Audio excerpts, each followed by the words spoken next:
Today we're going to talk about Fox News' internal communications getting exposed in the Dominion lawsuit, showing that they knew the conspiracies they were spewing surrounding the 2020 election were bogus, and I interview Adam Frisch about his run against Lauren Boebert and how he plans on turning what was the closest race in 2020 into a win in 2024. I'm Brian Tyler Cohen, and you're watching No Lie. Now, a really big story this week, and what will remain a big story moving forward, is Dominion's lawsuit against Fox News. Now, Dominion is suing Fox for $1.6 billion after Fox defamed the voting systems company by falsely claiming that it was switching votes from Trump to Biden as part of some coordinated effort to steal the 2020 election. Another company, Smartmatic, is also suing Fox for $2.7 billion, and that lawsuit does seem to be moving forward as well. But for now, I want to focus on Dominion, specifically because as part of discovery and testimony, we now have insight into what a bunch of Fox hosts and top executives were saying behind the scenes.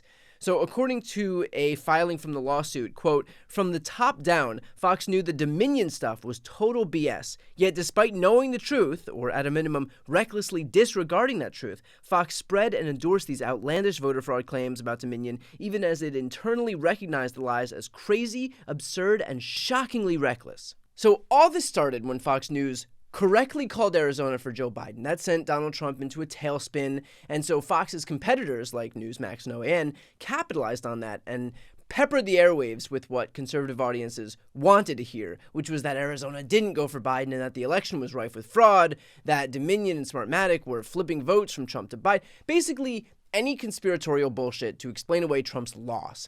And so, because Fox was horrified of losing market share to these competitors, they had to tack right and spew the same conspiratorial bullshit that they knew, operative word, knew, was false. And so Fox became this way station for these crazy actors like Rudy Giuliani and Sidney Powell and Mike Lindell to come on air and pepper the audience with stuff like this. Not only did they use a Venezuelan company to count our ballots, which almost should be illegal per se. Number two, they didn't allow Republicans in key places to observe the mail vote. That makes the mail vote completely invalid. Now, they didn't do it everywhere. They did it in big cities where they have corrupt machines that will protect them, meaning in Pennsylvania, Philadelphia, and Pittsburgh, in Detroit. They didn't have to do it in Chicago, in New York, or Boston. They could have. They have corrupt machines there. They did it absolutely in Phoenix, Arizona. They did it absolutely in Milwaukee, Wisconsin. Republicans were shut out. We've got evidence of corruption all across the country in countless districts. The machine ran an algorithm that shaved votes from Trump and awarded them to Biden. They used the machines to trash large batches of votes that should have been awarded to President Trump. And they used a machine to inject and add massive quantities of votes for Mr. Biden. With this particular thing that's going on now, I've been all in trying to find the machine fraud, and we found it. We have all the evidence. So at all these outlets that have been calling me from the Washington Post, New York Times, every outlet in the country, they go, Mike Lindell, there's no evidence and he's making fraudulent statements. No, I have the evidence. I dare people to put it on. I dare Dominion to sue me because then it would get out faster. And yet, while these people were going on Fox's air, thanks to this lawsuit, we now know what Fox's own hosts and executives were saying. Tucker Carlson texted Laura Ingraham at one point and said, "Sidney Powell is lying, by the way. I caught her. It's insane." To which Ingraham responded, "Sidney is a complete nut. No one will work with her. Ditto with Rudy." And Tucker responded, "Our viewers are good people and they believe it."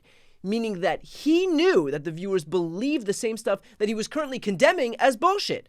And yet still they put her on air. Gary Schreier, Senior Vice President of Programming at Fox Business, said Mike Lindell was on the crazy train with no brakes. Laura Ingraham said Rudy is, quote, "such an idiot." Hannity said that he's acting like an insane person and referred to him as an effing lunatic. Lou Dobbs' producer called him so full of shit, with another producer calling to keep in mind Rudy's insanity. Tommy Firth, who is Laura Ingraham's producer, said, quote, "This Dominion shit is going to give me a fucking aneurysm. And as many times as I've told Laura it's BS, she sees shit posters and Trump tweeting about it." Even Fox chairman Rupert Murdoch called Trump's voter fraud claims, quote, "really crazy stuff and damaging."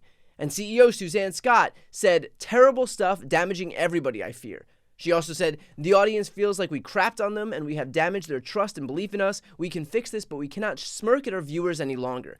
So if you were wondering whether these people knew what they were doing, you don't have to guess because they quite literally admitted it over and over and over. We knew how they felt because they spoke about it openly. And yet, at no point, never, did they admit as much on air. In a court filing, Dominion came forward and said that not a single Fox witness had testified that they believed any of the allegations about Dominion. And yet, did that stop them from trotting out Giuliani and Powell and Lindell? Clearly not. Now, in their filing, repeatedly Fox News tried to hide behind this claim of newsworthiness. They released a statement saying, quote, "There is nothing more newsworthy than covering the President of the United States and his lawyers making allegations of voter fraud." But two things here. First, they were a principal player in making the allegations. So it's ridiculous for them to claim that they were just following a newsworthy topic when part of the reason that it was newsworthy to begin with is because these Looney Tunes kept getting put on air. Like, it's just blatant circular logic here. And second of all, Fox didn't just cover the president making allegations of voter fraud. Fox perpetuated it. They weren't some neutral arbiter here. They were a character in this. And in fact, when a Fox reporter did try to fact-check one of Trump's baseless tweets referring to these broadcasts, she was attacked. Reporter Jackie Heinrich tweeted that there was no evidence of voter fraud from Dominion, and in response, text messages show that Fox hosts and executives lobbied to get her fired. Tucker Carlson told Hannity, "Please get her fired. Seriously, what the fuck? I'm actually shocked. It needs to stop immediately, like tonight." Carlson said that he just went crazy on Executive Vice President Meade Cooper over it. Hannity said he'd already mentioned it to CEO Suzanne Scott. "I just dropped a bomb," he said. Suzanne Scott then told Fox President Jay Wallace and the Senior Vice President for Corporate Communications, Irene Brigranti, that Heinrich, quote, "has serious nerve doing this, and if this gets picked up, viewers are going to be further disgusted." So when Fox tries to issue this defense that they were simply showing the news and they can't be penalized for doing so, just know that that is not at all what they were doing. They weren't showing the news, they were shaping the news by virtue of showing one specific narrative and then outright punishing reporters for deigning to show a different narrative here, one that just so happened to be the reality. So in this case, the burden is on Dominion here to prove actual malice. That's the bar. That means that Dominion has to show that Fox either acted with the knowledge that what it was broadcasting to the public was false, or that it acted with reckless disregard to the truth. Now, that is normally a super high bar to clear, but it looks like they've already done it. Like, we now know that Fox knew that it was broadcasting bullshit because all of these people, from the host to the literal chairman of the network, are all on record acknowledging as much. Rudy and Powell and this crazy cast of rotating characters had carte blanche to appear on that network, and they did. And so they served this quote-unquote deeply damaging disinformation up on a daily basis, all because Fox was so afraid of losing market share to Newsmax. They would rather knowingly serve up straight lies to their audience than risk having their market share go down. Like, just abject, outright contempt for the people that they're supposed to inform. So look, I know that I'm not going to be able to break through to any Fox viewers. They're not watching this show. They're not watching anything that's not Fox. But if you have friends or family members who are down that rabbit hole, show them this. Or if they won't watch this, show them the court filings. Show them the quotes by Hannity and Tucker and Laura Ingraham, all conceding how full of shit their guests were, who they trotted out regardless. Show them the quotes from Rupert Murdoch. The fact is that Fox may pretend that it hates the left, but to be perfectly honest, there is no one that Fox has more contempt for than its own viewers. Here's a preview of my interview with Adam Frisch. You came within just over 500 votes of Lauren Boebert in this past 2022 cycle. It was, if I'm not mistaken, the closest race in 2022. What are you going to do differently from 2022 to 2024? Yeah, no, thanks, Brian. Great to be back. Yeah, no, 538, thought we were going to lose by 45,000 votes. And we came up short by 546, closest race in the country. Again, we're the only one that has a chance to defeat a true extremist in Congress. So that's what we're working on. With due respect, because we did so well, we can improve a little bit here or there around the edges, but I think we proved to the world that we can execute a good plan. And so we're going to continue to focus on that. People want the circus to stop. I want to join the Bipartisan Problem Solvers Caucus. People are really excited to see that angertainment industry go away that heard Marjorie Taylor Greene represent so great. And, people, especially in Western Colorado, they just want to be left alone, and they're exhausted by the national political yelling and screaming. The only arguing I want to see in DC are people arguing over the successes of bills that get passed and who gets credit for that versus arguing over who's to blame.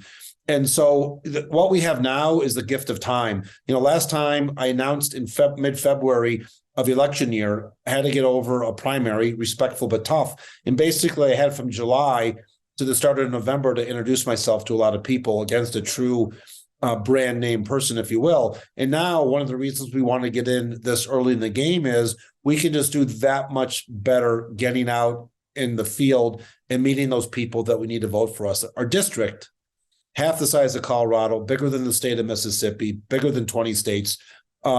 We'll just be driving around and having a chance to meet a lot of people. The district's only 25% Democratic, and we got 49.98% of the vote or something like that. And so, again, we've earned the trust of a lot of independents and a lot of Republicans, and we're just going to hammer the road and making sure that we hold her feet to the fire about the bills that are important to the voters of CD3 and not allow her to get away with just kind of all the shenanigans that she's up to all the time. To see the full interview with Adam Frisch, click the thumbnail right here on the screen or check out the interviews playlist on my YouTube channel. And as always, to see more of my content, don't forget to click the link right here on this screen to subscribe.